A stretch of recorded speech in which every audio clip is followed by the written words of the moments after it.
Welcome back to our channel. In this tutorial, we'll show you how to set up email notifications for people you may know on Facebook, right from your PC. Let's dive in. Step 1. Open Facebook. Log into your Facebook account using your credentials.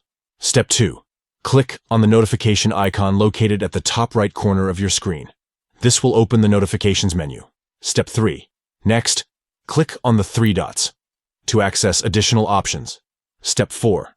Click on Notification Settings from the drop-down menu. Step 5.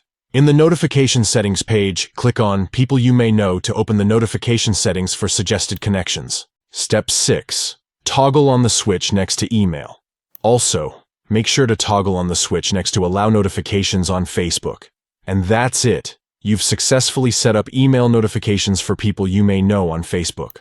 Now, you'll never miss an opportunity to connect with potential friends or acquaintances.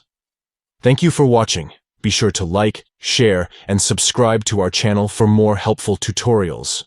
Receive email notifications for people you may know on Facebook, right from your PC.